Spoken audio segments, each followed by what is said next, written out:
विपस्सना ध्यान अपने आप में तो बिल्कुल सरल है, सुगम है। सहज रूप से नैसर्गिक सांसों का अवलोकन, दृष्टा बन जाना, बस इतनी सी बात है। लेकिन कहने में तो जरूर सरल लगती है, जब करने जाओ तो एक विकराल समस्या सामने आती है, और वो है विचारों की भीड़। अनर्गल, अनिमंत्रित, अपने आप विचारों का मेला लगा हुआ है, और उसमें हम खो जाते हैं, बार बार सांस से चूक जाते हैं, दृष्टा भाव खो जाता है। यह समस्या हर विपस्सना का साधक फेस करता है। तो कुछ उपाय पहले किया जा सके ताकि यह समस्या ना आए। विज्ञान भैरव तंत्र में भगवान शिव कहते हैं देवी पार्वती, यदि अपने प्राण तत्व को आज्ञा चक्र पर टिकाओ और फिर सहस्त्रार चक्र पर, तब मन के पर्दे पर चल रहे विचारों को साक्षी होकर देखना बहुत आसान है। तो हम किसी भी चीज के दृष्टा हो सकते हैं। इसलिए तो आज्ञा चक्र को तीसरा नेत्र भी कहते हैं। यह भीतर की आंख है। अगर हमें दृष्टा बनना है, भीतर का साक्षी बनना है, यहां पर ऊर्जा हो भ्रकुटी मध्य में या सहस्त्रार पर हो तो और भी अच्छा। तब सब चीजें हमारे लिए दृश्य हो जाती हैं। शरीर की क्रियाएं भी, सांस का आवागमन भी, विचारों का आना जाना, भावनाओं की ऊहापोह, सब कुछ दृश्य हो जाता है और हम दूर उसके दृष्टा हो जाते हैं। यदि हम अपने नीचे के चक्रों पर हैं, तब हम दृष्टा होना बहुत कठिन बात है। ऊपर जाने से दृष्टा आसानी से हो जाते हैं। इसलिए ऊर्जा का जागरण और ऊर्ध्वगमन एक महत्वपूर्ण अंग है साक्षी होने के पहले, विपस्सना करने के पहले। इसलिए मैंने कहा विपस्सना सुनने में तो सरल लगती है, आती जाती सांस के दृष्टा होना, किंतु मामला इतना सरल नहीं है। यदि ऊर्जा हमारी ऊर्ध्वगामी नहीं है तो हम बारंबार विचारों की भीड़ में खो जाएंगे। आज हम जो छोटा सा प्रयोग करेंगे, उसमें हम पहले जॉगिंग के द्वारा अपनी जीवन ऊर्जा का जागरण करेंगे। योग की भाषा में जिसको कुंडलिनी जागृति कहते हैं।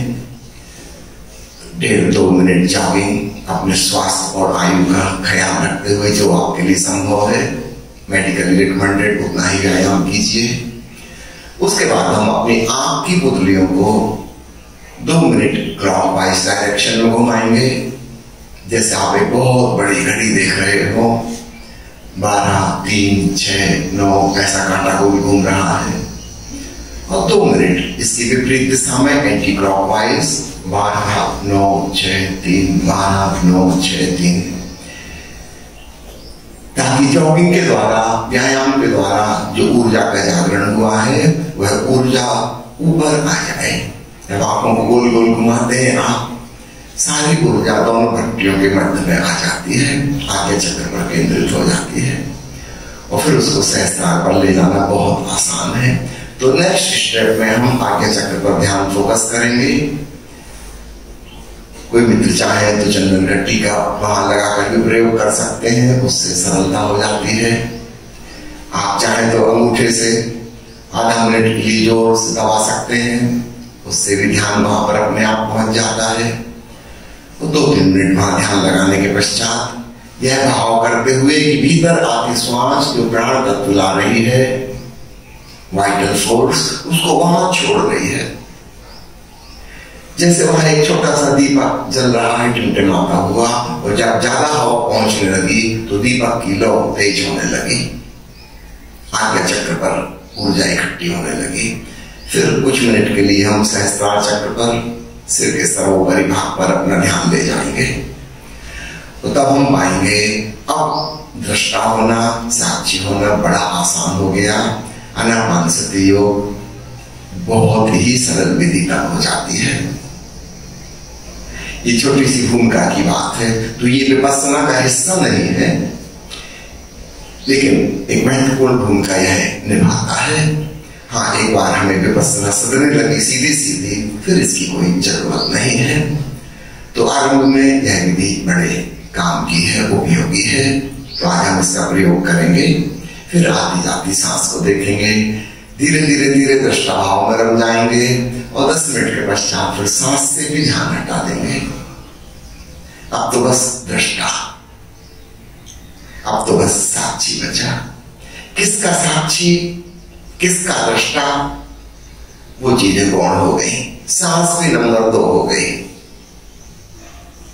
ठीक है, हल्का हल्का एहसास हो रहा है, लेकिन अब वो मुख्य बात नहीं रही।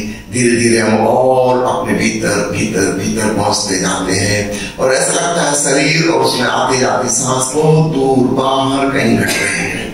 एक हल्की सी धुंधली सी फीलिंग उसकी होती है, बस अपने होने की फीलिंग प्रगाढ़ होती जाती और तब वहां से हम ध्यान की गहराई में समाधि में डूब जाते हैं।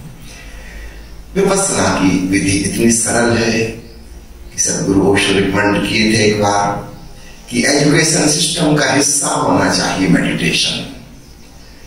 जब ओशो रजनीशपुरम ओरेगन यूएसए में थे, भारत के एक प्रमुख पत्रकार इलस्ट्रेटेड वीकली के संपादक वहां गए थे और उन्होंने कुछ सवाल पूछे थे राजनीति के बारे में, शिक्षा के बारे में।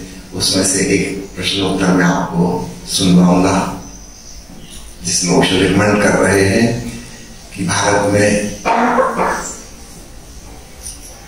हमारे ऋषियों ने जो खोजी हैं ध्यान की विधियां, उसमें जो सरलतम है विपस्सना, अगर यह इंट्रोड्यूस की जा सके, कंपल्सरी की जा सके, छोटे छोटे बच्चों को सिखाई जा सके, तो सारी जिंदगी रूपांतरित हो सकती है। इस दुनिया में हम सभी कुछ तो आकर यही सीखते हैं और एजुकेशन सिस्टम का तो बहुत बड़ा हाथ है हमारे व्यक्तित्व को बनाने में। हम जो अहंकारी, प्रतियोगी, प्रतिस्पर्धा से भरे हुए, तुलना करने वाले, कंपटीशन, ईर्ष्या द्वेष में जीने वाले, दुखी, संतापग्रस्त, डिप्रेशन, फ्रस्ट्रेशन में पहुंच गए व्यक्ति बन गए हैं। ये हमारी शिक्षा प्रणाली का परिणाम है। यदि छोटी सी ध्यान की विधि इंट्रोड्यूस की जा सके तो पूरी कहानी बदली जा सकती है। काश छोटे छोटे बच्चे रोज थोड़ी देर शांत हो जाएं, और उनके लिए तो बड़ा आसान है। वे तो ऑलरेडी शांत हैं ही, उन्हें अशांत होना कौन सिखा रहे हैं? वो तो निरअहंकारी हैं, इगोइस्ट होना तो हम सिखा रहे हैं। काश घंटा आधा घंटा रोज भीतर इस शून्य में डूब जाए तो वह शांति, वह आनंद उनकी जीवनचर्या में फैल जाएगा 24 घंटों पर। निश्चित रूप से एक नई मनुष्य जाति निर्मित हो सकती है। 20 साल में जनरेशन चेंज हो जाती है, नई पीढ़ी आ जाती है। 20 साल में हर बच्चे को ध्यान अनिवार्य रूप सिखाया जाए। निश्चित रूप से 20 साल बहुत होते हैं।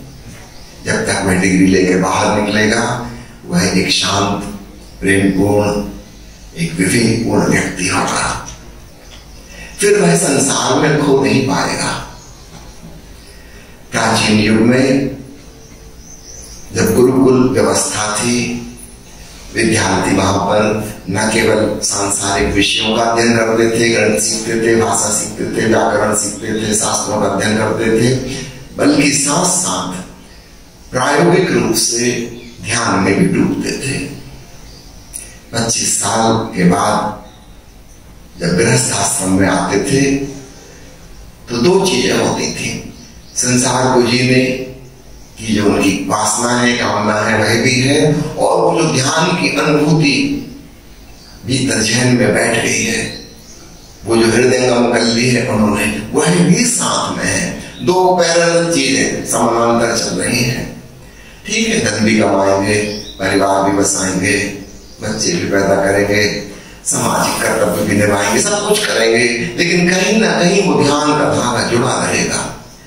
25 साल की ट्रेनिंग बहुत होती है और तभी ये संभव होता था कि 50 साल होते होते वानप्रस्थ हो जाए, 75 साल होते होते पुनः संन्यास्त हो जाए। आज की स्थिति ऐसी हो गई है, ध्यान का तो कोई धागा बचा नहीं, बस संसार, कंपटीशन, ईर्ष्या, द्वेष, धन, पद, राजनीति, पद, प्रतिष्ठा, उसी के दौर। आदमी बूढ़ा भी हो जा रहा है लेकिन वो बचकानापन जाता ही नहीं, चाहे वो 75 का हो जाए, चाहे 85 का, चाहे 90 का, वो पागलपन खत्म होता ही नहीं। एक पैर कब्र में लटका है और दूसरे पैर से वो दौड़ने की कोशिश कर रहे हैं कि थोड़ा और बैंक बैलेंस बढ़ा लें, मकान के ऊपर एक मंजिल और ऊंची उठा लें। पागलपन खत्म होता ही नहीं, क्योंकि कोई स्वाद नहीं है, कोई अनुभव ही नहीं है। जगत ने जो दिया है इससे भिन्न कुछ और हो सकता है, भीतर भी एक जगत है, उसके बारे में कोई खबर ही नहीं। जब कोई स्वाद ही नहीं है तो फिर तो इसी में व्यस्त रहेंगे मरते दम तक। कुछ और जानते ही नहीं। लेकिन जिसने बचपन में ही ध्यान का स्वाद चख लिया, उसके लिए सदा भीतर एक चलता रहेगा कि ठीक है, अभी मेरा सामाजिक कर्तव्य है, परिवार की ड्यूटी है, निभा रहा हूं, जरूरी है, लेकिन असली चीज तो कुछ और है। ठीक है, धन भी कमा रहा हूं, जरूरी है, लेकिन असली संपत्ति, असली संपदा तो भीतर की है, उसे भी और बहुत कमाना है। फिर एक परिपक्वता आती है, धीरे धीरे संसार का मोह शिथिल हो जाता, वासनाएं क्षीण हो जाती और व्यक्ति अपने भीतर डूबने लगता। एक सेकंड ट्रेनिंग शुरू हो गई। वानप्रस्थ होने का अर्थ है आप मृत्यु की तैयारी करो। जैसे पहले जीवन जीने की तैयारी की थी, वो शिक्षा का एक हिस्सा था, एक दूसरा हिस्सा भी तो होना चाहिए। अकेला आर्ट ऑफ लिविंग पर्याप्त तो नहीं, आर्ट ऑफ डाइंग कौन सिखाएगा?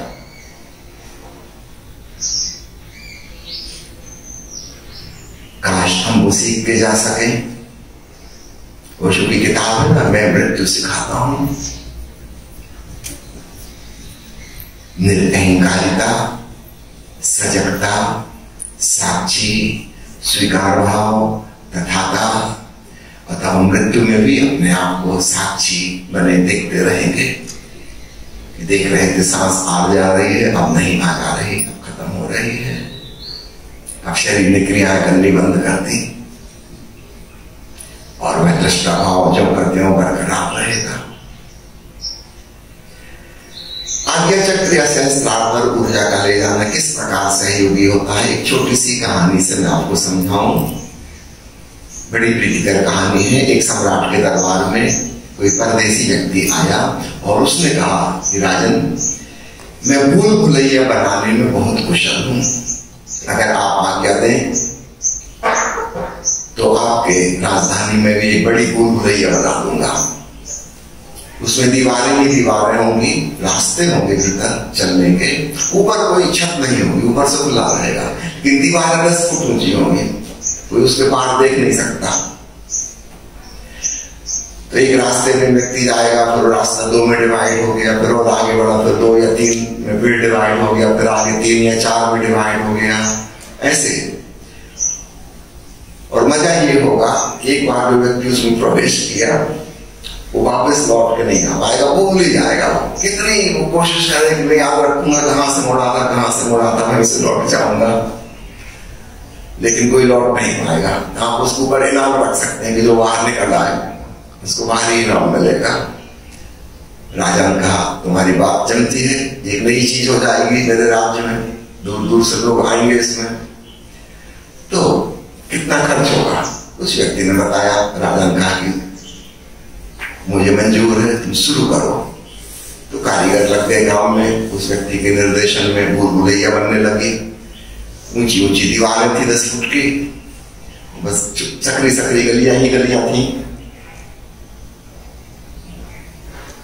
6 महीने में बन के तैयार हुई। उस व्यक्ति ने कहा कि अब आप परीक्षण करवा लीजिए।